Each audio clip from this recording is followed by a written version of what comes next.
오늘 기후미식회. 인천에서 키운 먹거리로 소비자에게 건강한 밥상을 선물하고 계신 인천 로컬푸드 생산자 협동조합의 권순실 이사장님 모셨습니다. 안녕하세요. 안녕하세요, 선생님. 안녕하세요. 네. 선생님, 저희 청취자분들께 선생님 오늘 처음 나오셨으니까 소개를 좀 간단히 해주신다면요. 네, 일단 초대해 주셔서 감사합니다. 저희가 감사합니다, 선생님. 저는 현재 인천 로컬푸드 생산자 협동조합의 이사장을 맡고 있는데요. 전 창립 멤버는 아니에요. 우리 초창기에 생산자들이 모여서 협동조합을 만들었고요. 네. 저는 이제 지역에서 생협 활동을 하다가 또 한 10년 정도 식생활 교육 운동을 했었어요. 비영리 단체의 대표를 맡아서 네. 식생활 교육을 하다 보니 결국 시민들에게 건강한 그 식문화를 알리는 그 최종의 목표는 가장 쉬운 방법은 결국 건강한 먹거리, 환경 친화적인 먹거리가 이 시민들 근처에 있는 것. 또 그것을 알게 하는 것이라고 생각이 들어서 제가 로컬푸드 생산자 협동조합에 사회이사 하다가 어떻게 또 이사장을 맡게 되었습니다. 그래서 지금은 이제 3대 이사장인데요. 이제 뭐 열심히 이 시민교육도 하고 또 로컬푸드 직거래 활동도 하고 네 그렇게 지내고 있습니다. 네, 반갑습니다, 선생님. 네. 그러니까 이게 말씀을 듣고 보니까 우리가 몸에 좋은 건강한 친환경 먹거리를 잘 찾아서 먹는 것만이 아니라 네. 농민들이 판로를 가지고 안심하고 생산을 할 수 있게 네. 그러니까 그런 환경 친화적인 바른 먹거리를 찾도록 교육을 하면서 동시에 이게 생산자들의 생산 활동하고도 연결되게 이어주시는 활동을 하는 거네요. 그럼요. 네. 그러니까 우리가 뭐 건강한 식생활을 하려면 어떻게 해야 되나요라고 많이 물으시는데 네. 결국은 그 대안은 이 실체가 있어야 되는 거잖아요. 네. 건강하게 내가 많이 고민하지 않아도 건강한 먹거리를 쉽게 접근할 수 있는 그런 환경이 중요하다고 생각이 되는데요. 저는 그 대안으로 이 인천 내서는 네. 이 로컬푸드 생산자 협동조합이 큰 역할을 할 수 있지 않을까라고 생각을 했고요. 간단하게 뭐 저희 조합 소개 좀 해볼까요? 네, 인천 네. 로컬푸드 생산자 협동조합이 어떤 곳인지 다들 궁금해하실 것 같아요. 네. 그 인천 로컬푸드 생산자 협동조합에는 한 40여 분의 생산자와 또 이를 응원하는 저 같은 소비자로 구성이 되어 있어요. 네. 그리고 저희가 사업을 통해 나오는 이제 수익은 또 지역사회에 기여하는 이제 인증 사회적 기업이기도 한데요. 그 우리 초창기의 생산자들은 뭐 소농도 있고 또 협동조합이나 또 사회적 기업 같은 그런 좀 규모가 있는 조합원들도 계세요. 네. 그런데 시민들은 건강한 먹거리를 구하고자 하지만 꽤 비싼 값에 그런 먹거리를 찾아야 되는 그런 현실이 있고 또 소농들은 열심히 생산한 농산물을 팔아야 되는데 또 판로가 마땅치 않아서 어려워하셨던 거잖아요. 그래서 그 둘을 이어주는 그런 역할을 조합이 해보자. 라고 생각해서 이제 조합을 만들게 되었고요. 네. 저는 생산자라기보다는 소비자 출신이고, 네.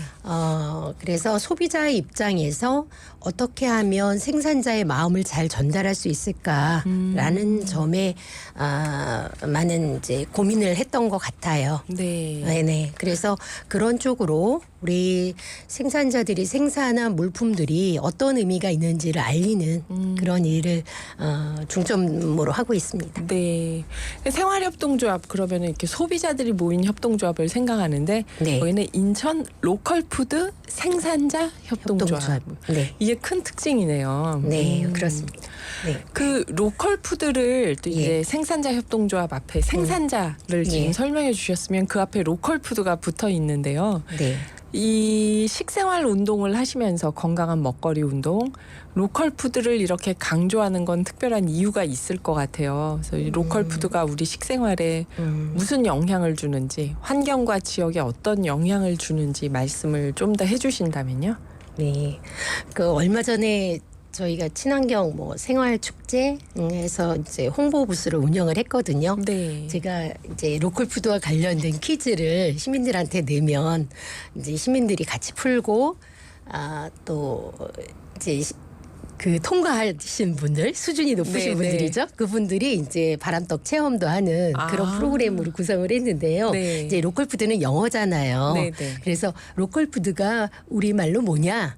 그렇게 여쭈었더니 이제 지역 뭐 식품 뭐 지역 먹거리 뭐 이렇게 답이 나오시더라고요. 그래서 결국 이제 지역 먹거리란 뜻인데 지역 먹거리. 그렇죠. 네. 그거는 뭐 저희가 인천에 있으면 인천이 제일 가까운 지역 먹거리가 될 거고 아까 뭐 청취자들 의견에서 뭐 텃밭에서 재배한 거 네. 드셨다고 했잖아요.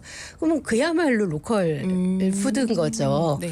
그건 내가 직접 재배한 텃밭에서 수확한 산물을 먹는다는 건 푸드 마일리지가 0인 거거든요. 네. 농장에서 식탁까지 거리가 0인 거예요. 근데 로컬 푸드는 되도록 가까운 걸 말하는데 네. 이제 저는 그 로컬 푸드가 물리적으로 뭐 몇 킬로이다, 몇 킬로 반경에서 생산된 것이다 이런 의미도 있지만 그러니까 보다 가까운 먹거리라고 하는 의미도 있지만 심리적으로도 가까운 먹거리여야 된다고 생각하거든요. 심리적으로요. 네, 그건 이제 생산자의 얼굴이 보이는 먹거리라는 거죠. 네, 우리 흔히 로컬푸드 매장 가시면 그 채소 네. 포장지에 생산자의 얼굴이 있거나 이름이 있거나 네네. 그런 거 많이 보셨잖아요. 네. 예, 그래서 이 채소 상추를 누가 생산했는지 아니면 이 시금치를 누가 생산했는지 금방 알 수 있어요. 그러면 자기 얼굴을 건다는 건 그 농산물에 대한 자기 책임을 갖겠다는 거거든요. 네. 그래서 그건 신뢰를 전제로 하는데 멀리서 온 먹거리는 우리가 누가 생산했는지 또 생산자 입장에서 보면 이걸 누가 먹을 것인지 모르죠. 그래서 그만큼 저는 책임을 갖기가 어려운 먹거리라고 생각해요. 그래서 로컬 푸드는 물리적으로나 심리적으로 가까운 것이어야 된다라고 하는 거고요.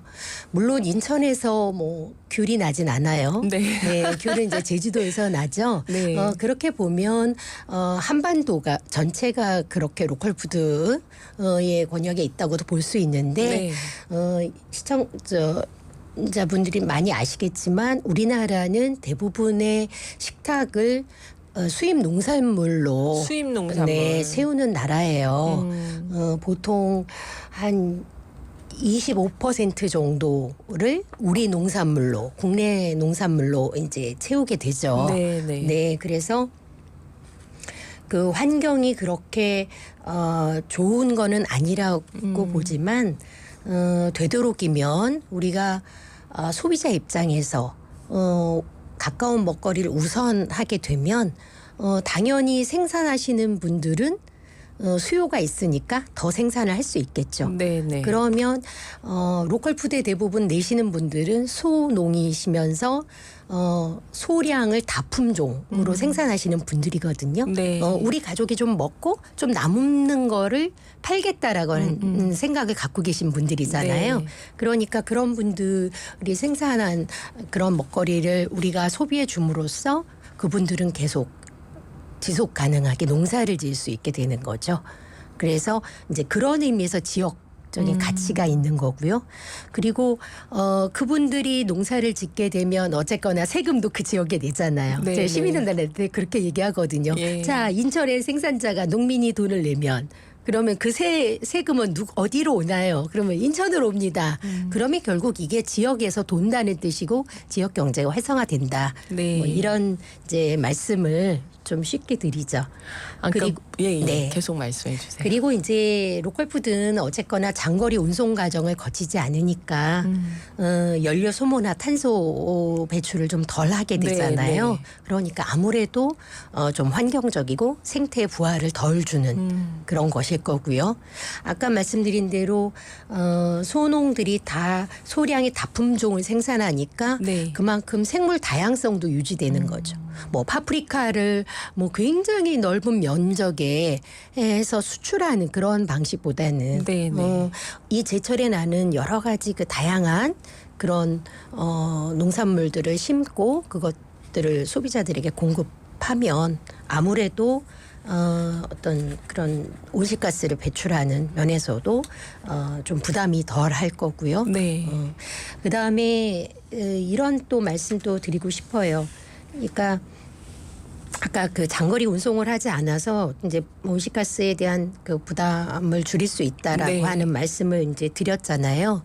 근데 뭐 모든 로컬푸드 생산자들이 다 친환경 유기농사를 짓는 건 아니에요. 그렇지만 어쨌거나 장거리 운송을 하지 않기 때문에 좀 더 환경 친화적인 방식으로 농사를 짓게 되죠. 네, 꼭 인증을 받지 않았더라도 네. 되도록이면 화학 비료와 농약을 치지 않고 농사를 짓게 되기 때문에 이 땅과 물에도 좀 덜 부담을 준다고 보고 있어요. 아무래도 멀리서 오는 음식들은 농약 그 수확 운송 후에도 과정에서, 예. 수확 후 농약을 치게 되거든요. 보존제라든가 네. 방부제라든가. 그래서 이제 그런 그 부담도 줄이기 때문에 좀 더 이 기후 위기 시대에 맞는 그런 우리 문화가 돼야 되지 않을까. 네. 로컬푸드 소비라는 것이 그렇게 생각합니다. 제가 로컬푸드에서 궁금했던 크게 두 가지 질문이 지금 해법이 풀렸는데 네. 그 얘기는 우리가 2부에서 또 마저 해보겠습니다. 인천 로컬푸드 생산자협동조합의 권순실 이사장님 함께하고 계십니다. 오늘의 기후 2부 시작합니다. 여기는 FM 99.9고요. 진행하는 저는 김희숙입니다. 문자를 보니까 강화도에 대해서 많이 아시는 분들이 문자를 주셨네요. 7763님 새싹 문자인데 강화도 선원리 해안가 들판이 눈에 선하네요 하셨어요. 고향이신가 봅니다. 강화도가. 네.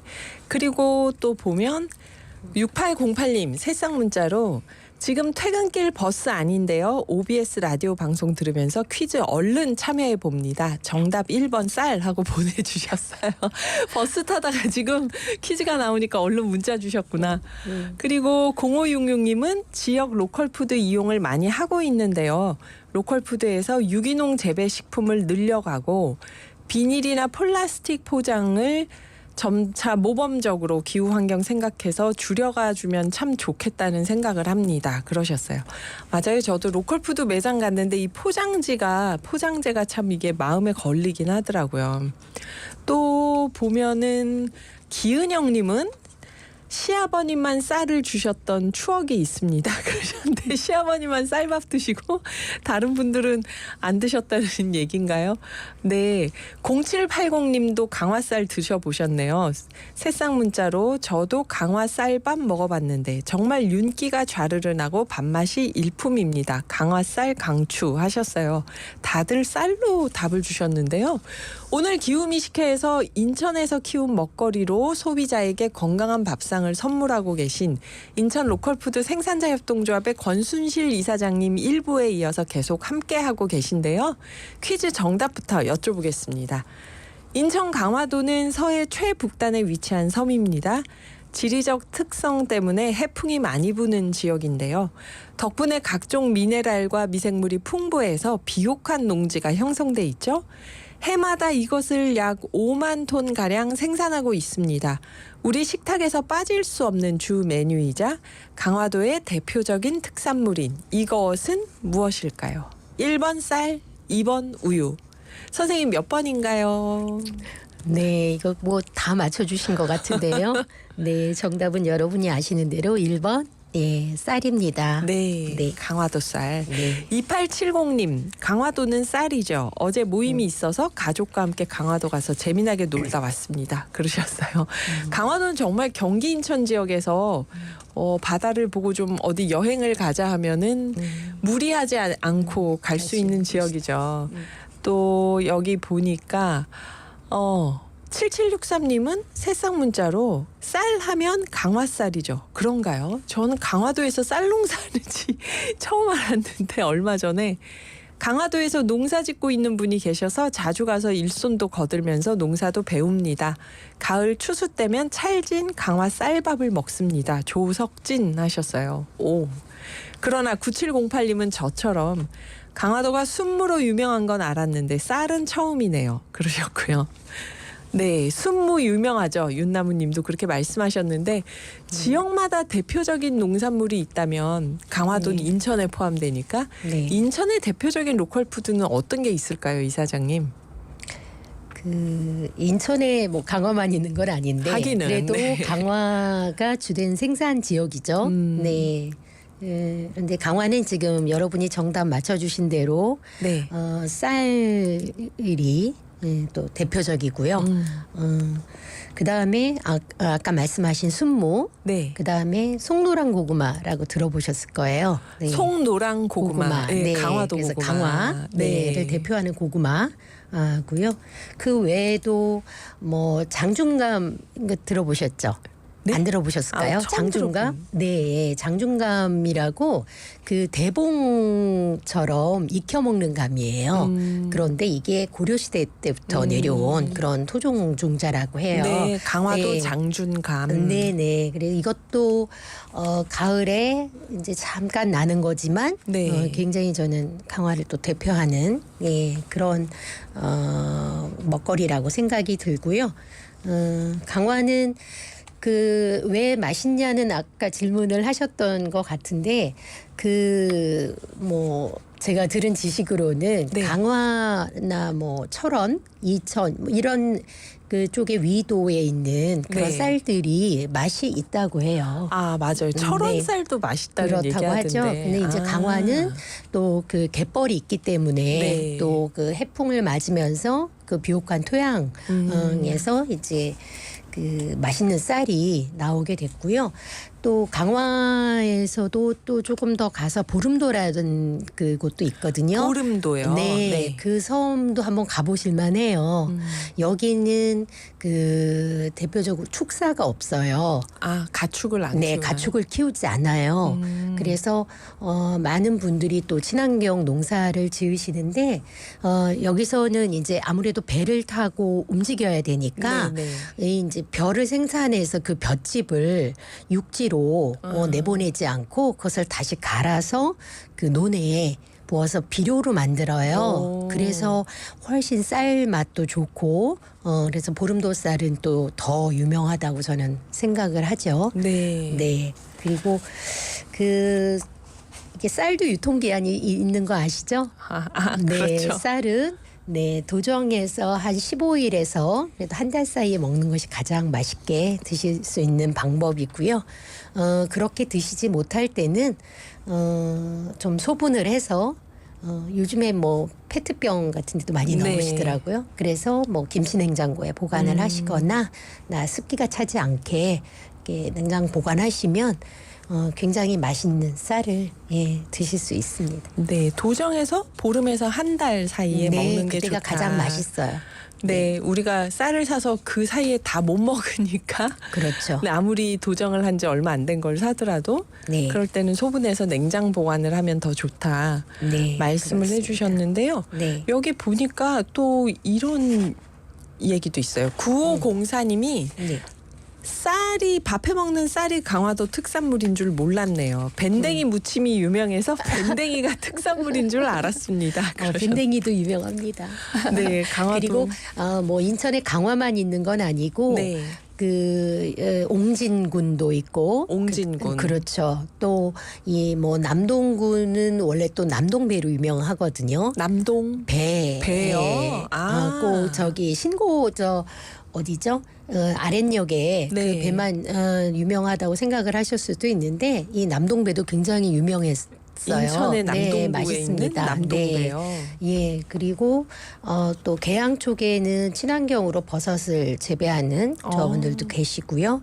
그래서 인천은 생각보다 이 농업과 공업이 같이 병존하는 도시입니다. 그러네요. 네, 저는 그래서- 경인공업지대 이것만 생각했는데 네, 굉장히 다양한 그 특산물들이 네. 나고 있어요. 아마 강화 새우도 많이 사보셨을 것 같은데. 맞아요. 예, 그래요. 그렇습니다.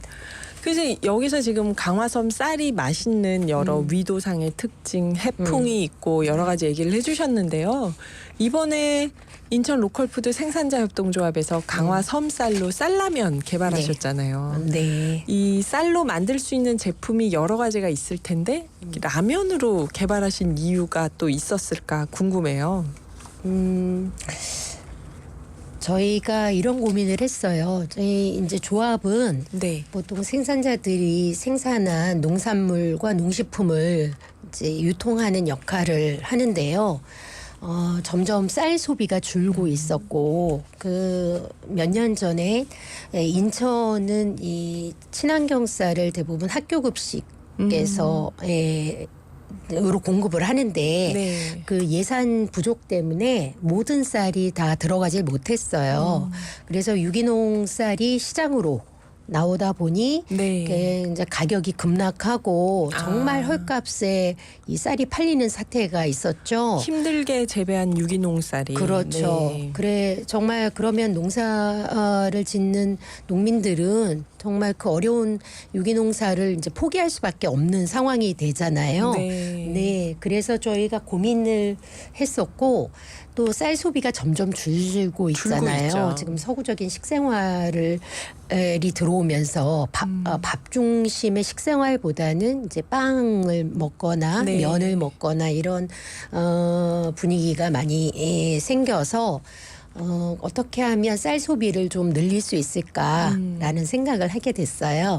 그래서 쌀라면을 최대한 라면일 수 있는 최대치까지 넣어보자. 쌀을. 네. 아, 근데 이게 쌀이 100%면 쌀국수가 라면이 아니라 국수가 되죠. 네, 요즘에도 네. 쌀 100%로 만든 라면 안 될까요? 이렇게 문의 문의하는, 주시는 예, 분들도 예. 계시지만, 쌀은 밀가루하고 좀 달라서 그렇게 탄성이 높지가 않아요. 그래서 이제 40.49% 정도 네. 그 유기농 쌀을 넣고 감자 전분을 넣어서 만든 라면을 생각했고요. 네. 우리가 뭐 기후 위기 이런 얘기 하잖아요. 그러면 그 많고 많은 라면 중에 이 라면 정도는 그냥 채식 라면도 괜찮겠다. 네. 그래서 이제 스프를 다 채식으로. 동물성 물질이 들어가지 않게 채식 레시피로 만들었어요. 네, 그래서 이제 강화섬 쌀로 만든 이제 쌀라면이 탄생하게 됐죠. 네. 근데 그 전에는 뭐 25%의 우리밀이 들어간 라면도 있었는데 저희는 원래 이제 의도가 쌀 함량을 높이자는 거였기 때문에 조금 더 함량이 높은 그런 쌀라면을 출시하게 됐습니다. 아, 그래서 이게 저희 기후미식회에 나오는 백남정 식생활교육 인천 네트워크 네네.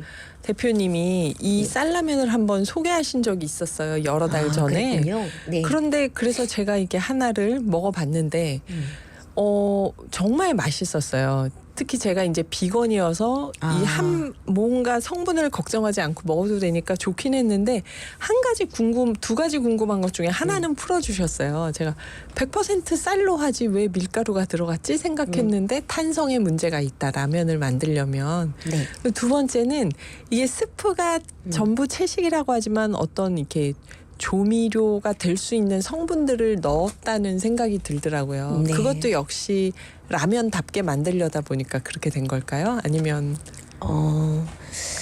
이게 아무래도 이 가치와 네. 대중성 게 이제 적절한 네. 뭐 타협 뭐 이렇게 네. 봐야 될 것 같은데요. 그러니까 다들 좋아하는 맛을 만들어야 되니까. 그렇죠. 근데 예. 이제 다만 저희 라면은 MSG가 들어있진 않아요. 아. 네, 그래서 그 소위 감칠맛 네. 나는 그런 건 없지만 우리 왜 된장찌개 끓일 때도 다시마라든가 뭐 버섯이라든가 네. 뭐 멸치 뭐 이런 걸 넣고도 충분히 그 깊은 맛을 낼 수 감칠맛이 있잖아요. 나죠. 예. 네, 그런 것처럼 저희 쌀라면도 되게 맛있다라는 얘기를 많이 하시고요.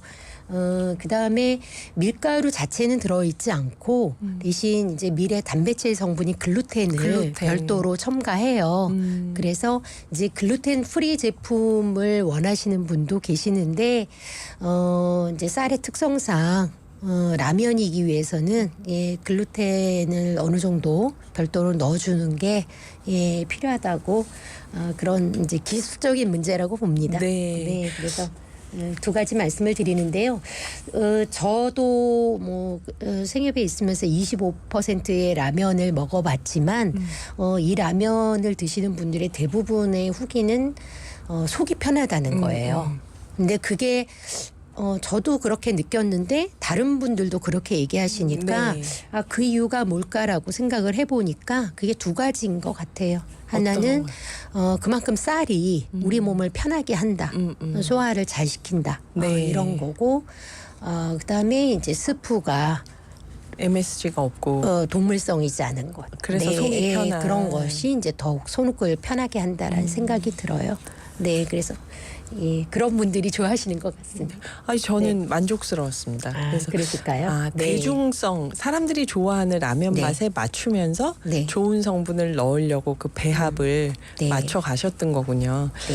알겠습니다. 김필의 노래를 잠깐 듣고 이사장님과 이야기 이어가겠습니다. 다시 사랑한다면.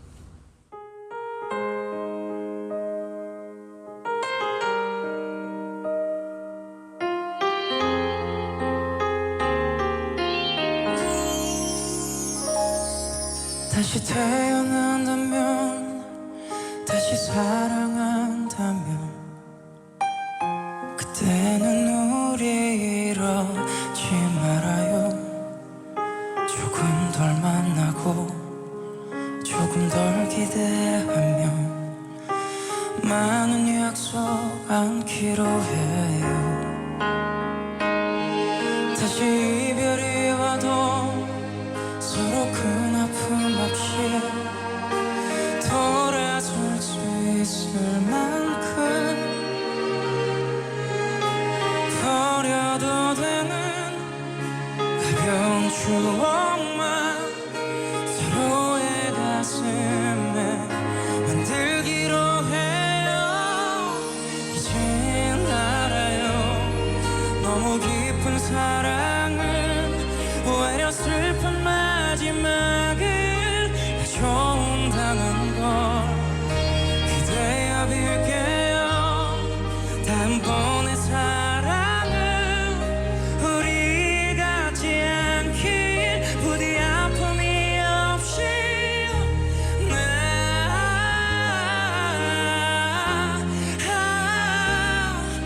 꼭 나보다도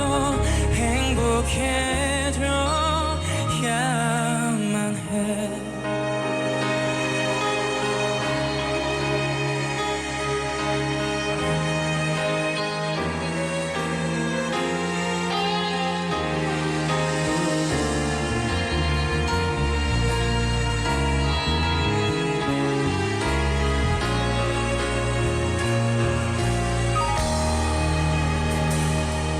많은 시간이 흘러 서로 잊고 지나도 지난 나를 회상하며 그때도 이건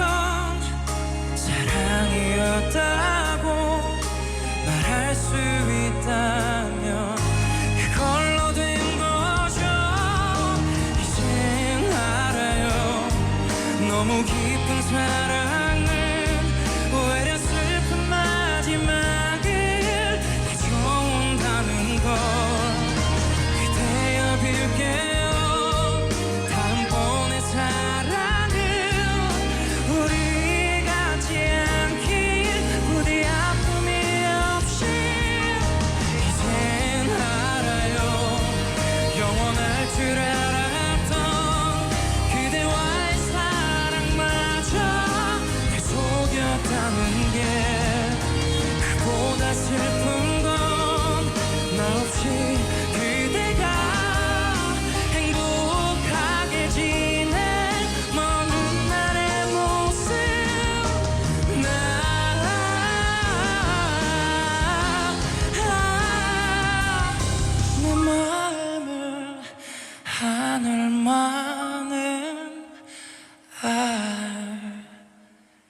길을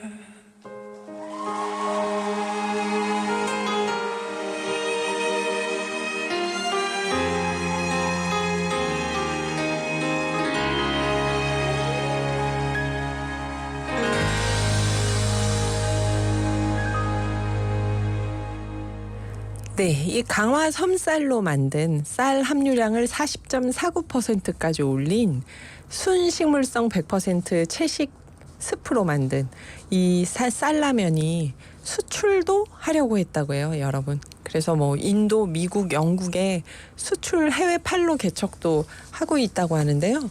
이 사장님 그러면은 이렇게 사업을 잘 하셔서 이제 수익이 나면 이거는 어떻게 사용이 되나요? 일단은 저희 조합의 취지가 네. 소농의 자립을 돕고 지속 가능한 인천의 농업을 체계를 만들고자 한 것이어서 가장 일차적으로는 이 농민에게 지원하는 그런 역할이 되고요. 네. 저희가 그래서 벼를 직접 유기농 벼를 구매해요.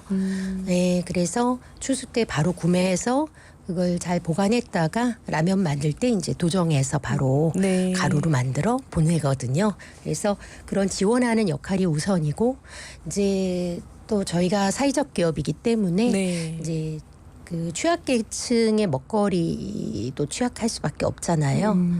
그래서 저희는 유기농도 사치가 아니라 권리라고 생각하는 네. 생각을 갖고 있거든요. 그래서 취약계층의 먹거리 접근권을 지원하는데도 사용하고 있어요. 그것이 뭐 기부가 될 수도 있고 나눔이 될 수도 있고 또 로컬푸드 교육이 될 수도 있는데요. 네, 그런 활동을 하고 있습니다.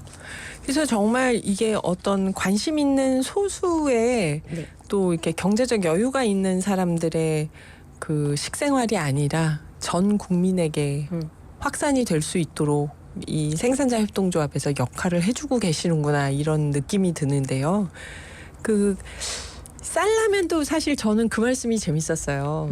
아예 몸에 좋은 걸 만들자가 아니라 사람들이 좋아하는 라면 맛을 살리면서 몸에 좋은 걸 넣어서 이게 비율을 맞춰보자 하신 거잖아요. 대중성을 놓칠 수 없다 하고 얘기를 네. 하셨는데 그러면 이제 여러 가지 가공식품이 있잖아요. 우리 네. 먹거리에. 네. 이거를 더 건강하게 먹게 하려고 쌀라면도 개발을 하신 건데 건강한 먹거리 문화를 만들려면은 어떤 시스템이나 정책이 필요하다, 뭐 어떤 활동이 필요하다고 생각하시는지를 좀 들어보고 싶어요.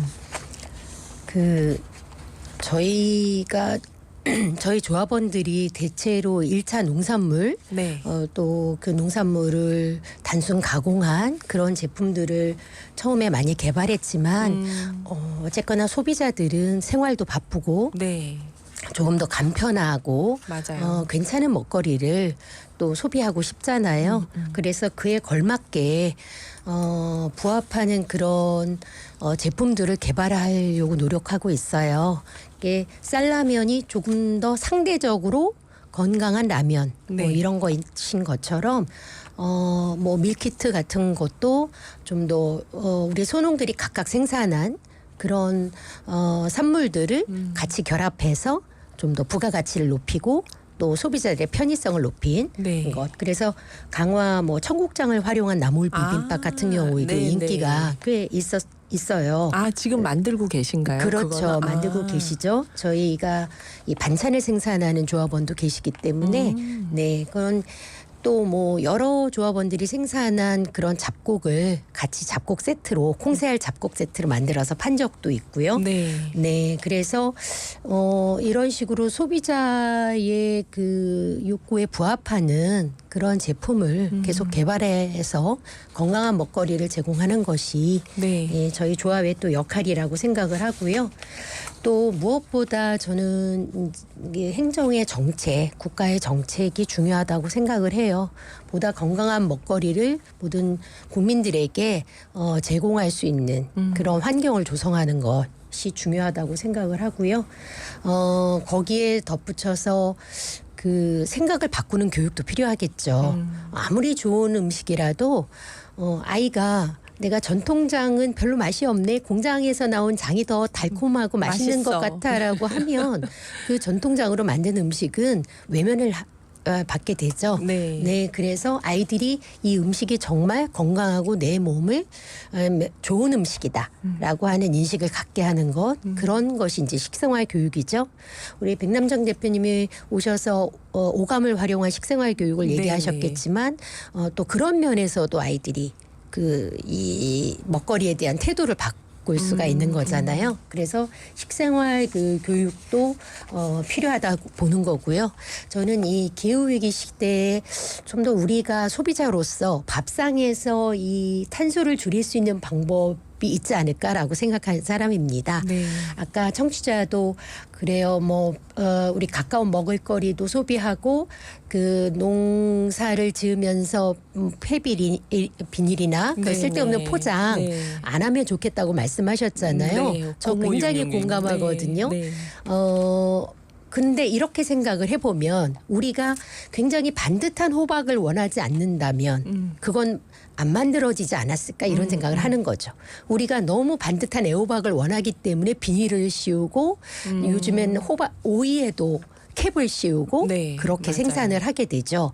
우리가 제철이 아닌 음식을 원하면 원할수록 하우스에서 석유를 떼가면서 농사를 지을 수밖에 없다는 거죠. 그래서 아이들이 1, 2월에 딸기가 제철이라고 생각을 하게 되는 거잖아요. 네. 그래서 결국은 소비자가 생산을 바꾼다라는 게 저는 되게 중요하다라고 생각합니다. 네. 그래서 기후위기 시대에는 이 효율이 좀 낮은 육식 소비보다는 조금 더 줄이고 채식 소비를 해야 되겠다. 네, 넓히는 것.